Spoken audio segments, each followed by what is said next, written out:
Hey everyone, this is Pete, and welcome back to Atari A to Z, a series of short playthroughs of Atari 8-bit games, some of which I grew up with and some of which are new to me. Today is one of the latter. Today we're taking a look at Bellum, which was brought up by a commenter in the Airstrike video comment section last week. Bellum was a 1983 release via the Atari Program Exchange and was developed by Adam Billyard, who we've come across a few times previously on this series. This was actually Adam Billyard's first published game, developed when he was 17 years old and living in Minnesota, though he notes he'd been programming since the age of 12. Billyard noted in an interview a while back that shifting from the Apple II and the obscure Z80 based RM380Z used in British schools at the time to the Atari 400 was, quote, quite a revelation, since the Atari had much more sophisticated graphics handling, hardware sprites and that sort of thing. Now Billyard, as we've seen previously on this series, would go on to make a name for himself with three-dimensional games like Elektra Glide on Atari 8-bit and Q-Ball on Atari ST. Eventually he ended up using the knowledge he'd built up to create the RenderWare engine, which powered a huge variety of computer and console games for quite a few years. So let's go play Bellum. Okay, here we are with Bellum, which, as I say, was recommended to me. I don't know if recommended is the right word, but suggested to me after we looked at Airstrike last time around. This is another horizontal scroller Scramble-alike with the twist of gravity, from what I understand. So let's give it a look and see how this goes.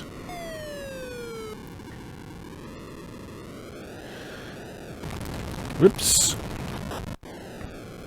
Okay, so the sort of defining feature of this is the fact that when you're not going at full speed, you're affected by gravity.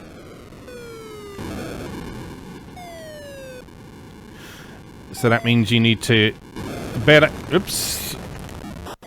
That means you need to bear that in mind when you're moving. You also need to not crash into explosions either, because it's one of those games.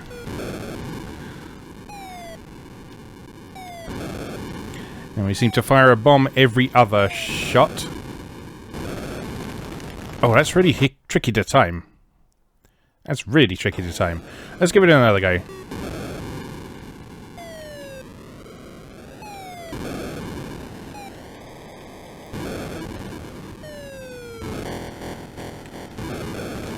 Oh!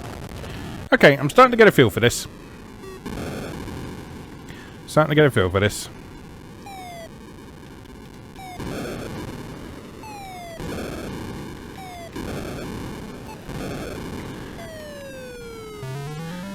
And it's actually...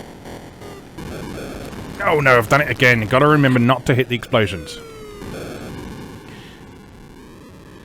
Yeah, there's actually some quite interesting things going on in here. Firstly, as we've already said, there's the whole gravity thing, which is an additional consideration when flying around. Secondly, there's the fact that when you change your speed, you don't actually change your horizontal. I don't even know what I crashed into there. Bug? Maybe? Yeah, secondly, there's the fact that when you adjust your speed, you don't change your horizontal position. Oh no! That's very different to what Airstrike did. You may recall in Airstrike, when you moved to the right on the screen, you also increased your speed. And those two things weren't necessarily entirely compatible with one another.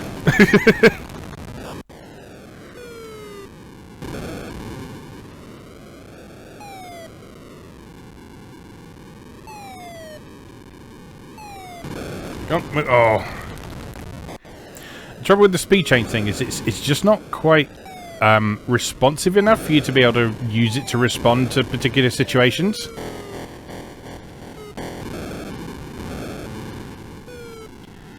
You kind of have to plan things out in advance. Again, I hit something that wasn't there.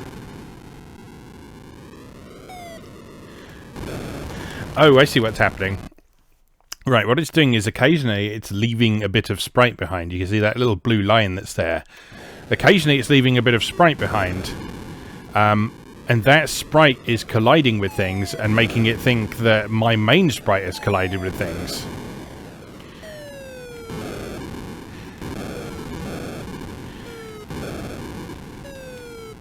That's a bug I've seen in a fair few Atari 8-bit games, as it happens. I remember there was a type-in listing from Atari User magazine that I used to quite like, called Damn Trouble, that was especially prone to it. And it's not an emulation thing. That would happen on the original Atari computer as well, so it's not an emulation bug. It is just some sort of flaw in the programming that means the computer believes that there is more of the sprite on the screen than there actually is. Well, no, that's not true, because the way Atari sprites work are they're basically vertical lines down the screen that are sort of masked to display a particular color of pixels. So the actual sprite is sort of taking up an entire sort of strip down the screen, and you're just making part of it visible. And under normal circumstances, it's the visible part that detects collisions, because it does it through determining if certain pixels are overlapping with other pixels. It does it by sort of checking if white pixels are overlapping with, say, green pixels, or those sort of reddy-orange pixels, because that would mean that you collided with some of the landscape. Oh no!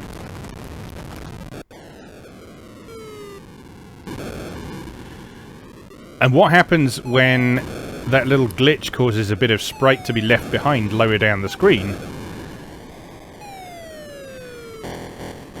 is it means that collisions are detected somewhere other than where the main part of the sprite is.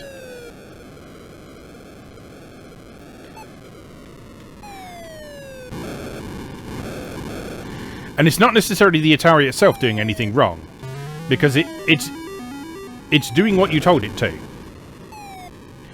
It's checking to see if any of the white sprites on the screen are colliding with anything, and they are. They are colliding with something. It's just the fact that there's a bit of white sprite on the screen somewhere where it shouldn't be. Now, I don't know enough about Atari programming to tell you why that happens, but it certainly is something that happens, because as I say, I've seen it occur in games other than this. And I've seen it happen on real hardware as well. So it's by no means a problem that's caused by emulation.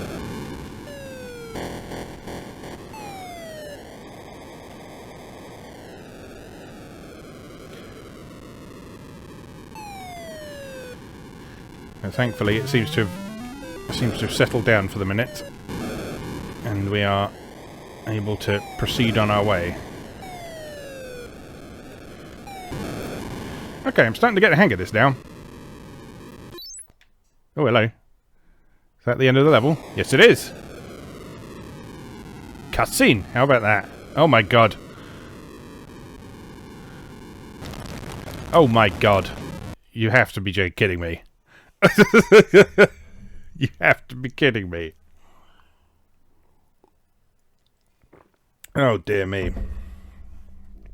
Right, can we skip straight to that? Conserve fuel for big bonus. Avoid hitting explosion debris. Best of luck, old chap. The last player is ranked number 1 out of 32 scores. Can you beat that? So select just cycles around these screens. I want to know how we can change this scenario setting. It doesn't look like we can. No. Okay, I guess we got to go from the beginning again. Alright, well. At least I know that blasting everything is not necessarily the right approach.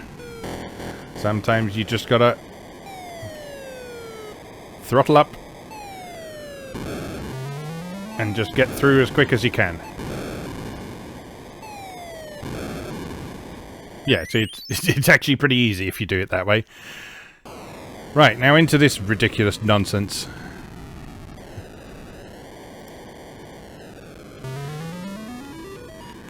Okay, I see. Right. So basically what the gravity mechanic is doing is forcing you to take a risk and accelerate, because while you're accelerating you're not sinking. And it's not necessarily being at full speed that stops you from sinking, it's just accelerating.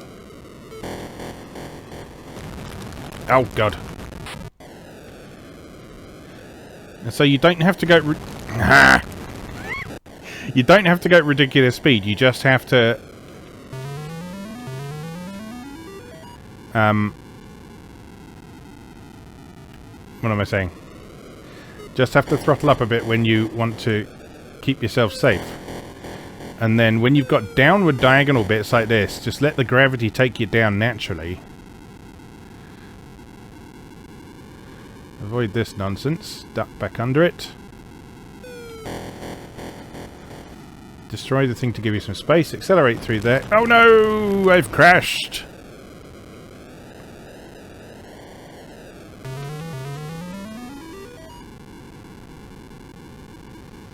You will notice though that in true old arcade game tradition, I scored more points by repeatedly playing the first level than by making more progress in the second.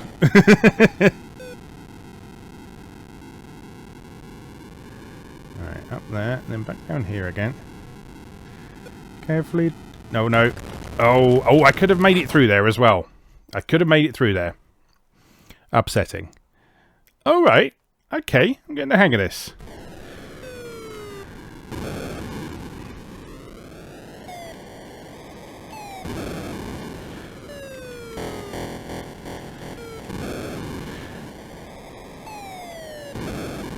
Now, as we saw in the comment section for Airstrike last time, it's easy to be quite cynical about the number of Scramble clones that there were around at the time. And we talked a bit about the reason for that. The reason for that is Scramble did not have an official home port. Its sequel Super Cobra did, but the original Scramble did not, which left a lot of developers. Oh, piss! Which left a lot of developers for Atari 8-bit thinking that sort of a good means of making a game that people would want would be a Scramble clone. They just figured, oh, there isn't an official version of this, so I'll make my own, and I'll be rich. Oh. Of course, it didn't always work out that way, but sometimes it did. Like I say, the English software company's two Airstrike games did very, very well. Caverns of Mars did very well. The Tale of Beta Lyrae did very, very well. This one I'd not come across before. At least partly because it came out through the Atari Program Exchange, which, if you've watched previous episodes of this series, you will remember is an initiative set up by Atari where consumers could send in their games and Atari would publish them. They wouldn't get sort of quite the same level of exposure and fancy packaging as a full-on commercial release would, but they would get published. They would get a package release. Atari would help distribute them. They'd make manuals and stuff like that, and it was a means for a lot of hobbyist developers to take the first step towards becoming professionals. And it seems that was very much the case for Adam Billyard, because, as we've spoken about, he went on to make great contributions to the video game industry, not just in the Atari 8-bit era, but he was a pioneering. He was a pioneer in the field of 3D graphics, or sort of fake 3D graphics in the case of Elektra Glide for Atari 8-bit. He went on to create the RenderWare engine. But yeah, this was his first published game, and it was released through the Atari Program Exchange. Oh, bollocks, I keep doing that.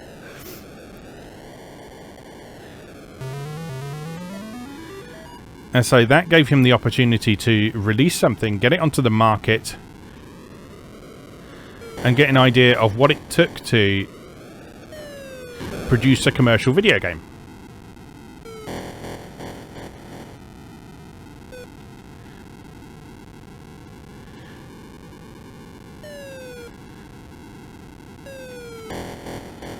And don't make the mistake of thinking that because the Atari Program Exchange was all sort of user-submitted stuff that it's anyway sort of inferior to commercial releases, because as you can hopefully see by the quality of this is a very high-quality program.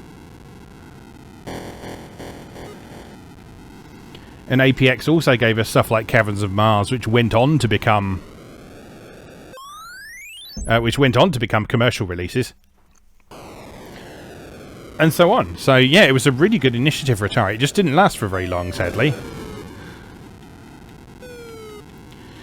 But anyway, my original point was that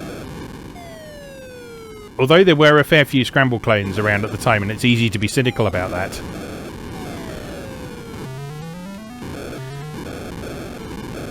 compared to a lot of the others around at the time, this is actually quite an original take on the formula. Oh my god. Yeah, this is actually a really original take on the formula. And its levels don't match Scrambles. Its mechanics aren't quite the same as Scrambles, with the gravity and the way the bombs fire.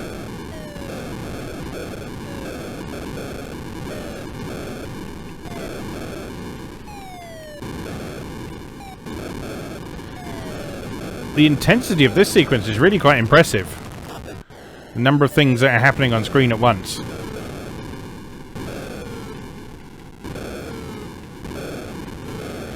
And as difficult as it might seem initially, this actually has quite a good difficulty curve compared to some other games at the time.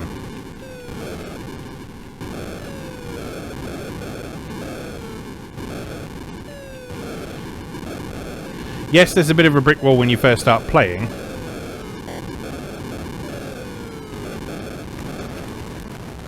But once you're over that initial hump, you can make some progress. You know how to approach the game. You know how to pass the visual information that it's giving you. You know how to make effective use of the mechanics.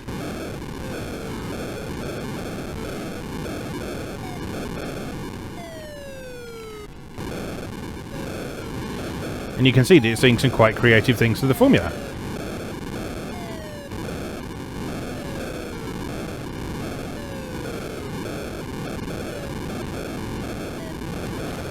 Oh dear, that's nigh impossible. Now what I said about that nice difficulty curve? Well...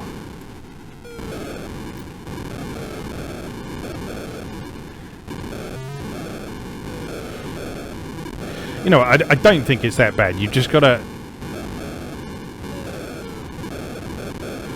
You've got to kind of take a few risks, I think. Because if you look, the explosions are dangerous, but they don't scroll across the screen at the same rate as everything else. So you can actually be in line with the explosions for longer than you think.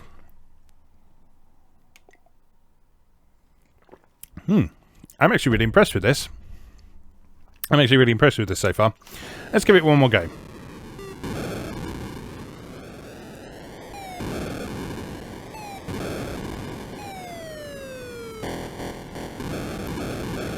You'll also notice it's actually a more substantial game than Airstrike as well.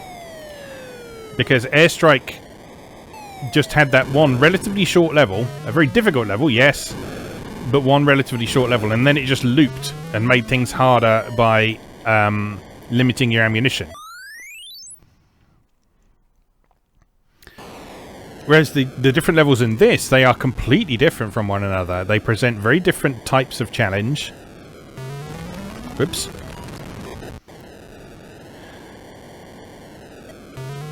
As daunting as they might initially appear to be,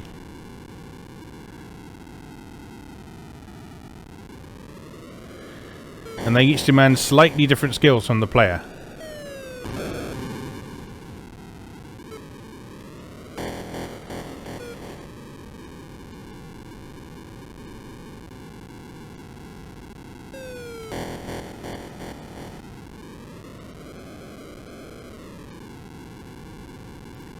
Well, that was a little close for comfort. Oh no! No, no, no, no, no!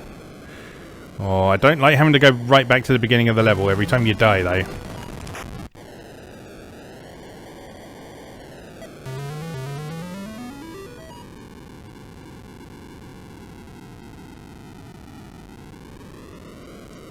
Although I guess, again, that's just another mechanic you need to familiarise yourself with.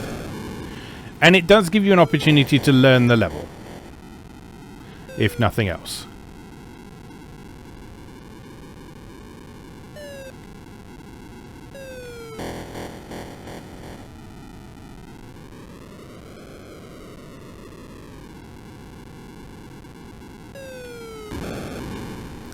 Carefully. No, that's not carefully. That's crashing into the ceiling.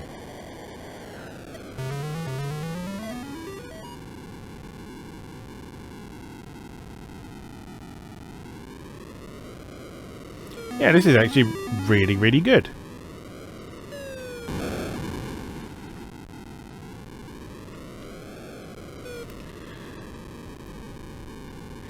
Yeah, the gravity thing takes a bit of getting your head round, but I think that's also... It's also sort of designed to be one of the game's core gimmicks. And so... Oh no! And so mastering this game is partly mastering the gravity mechanic. Alright, one more try. This is the last try for today, regardless of how far we get, unless I die on the first level, in which case I will completely go back on what I just said.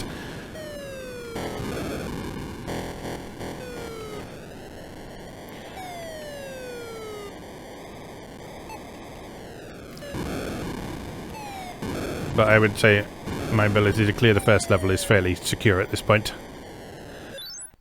Could I score more points? Of course I could, but you know, I would rather save my lives for this nonsense.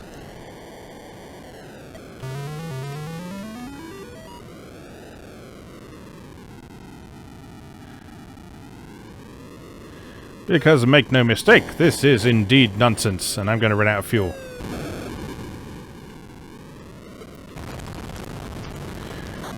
Not topping up your fuel at the start of a level is a bit mean.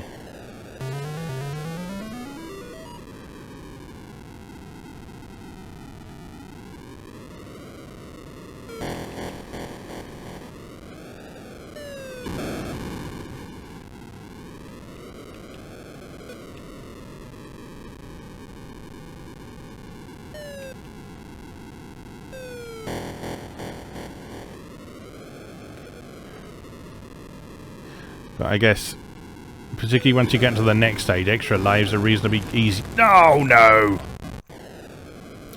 Extra lives are reasonably easy to come by, so... Oh, I'm losing my concentration. It's all going horribly wrong.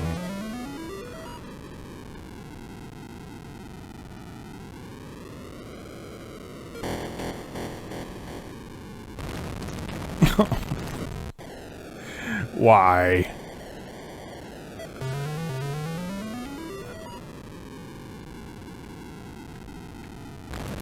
Oh no! Last time. I actually do mean it this time. I actually do mean it this time, probably, maybe.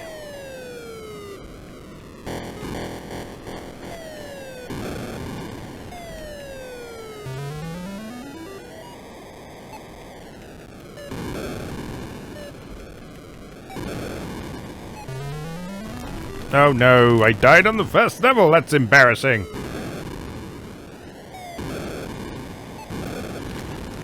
Oh no, this is really embarrassing. No, no, no. No, no, no, none of this. None of this nonsense.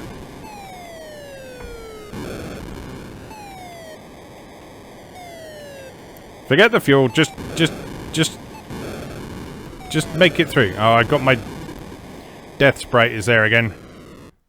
Oh, but notice how my sprite went and picked up its own chunk that it had left behind. That's how you... Oh. That's what happens if you run out of fuel then. There you go.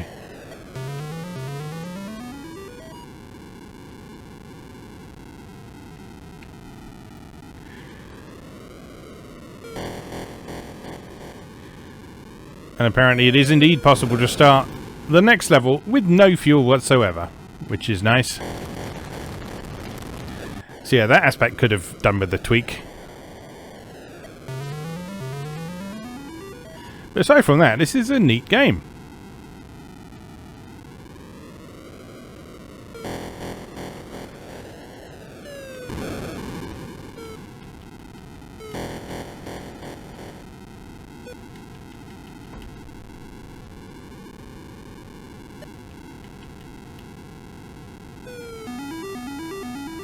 Extra life!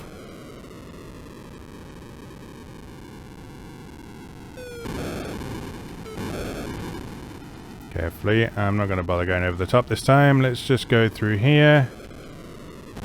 Oh no! I knew that was going to happen. I knew it was going to happen. And yet I still did it. Ugh.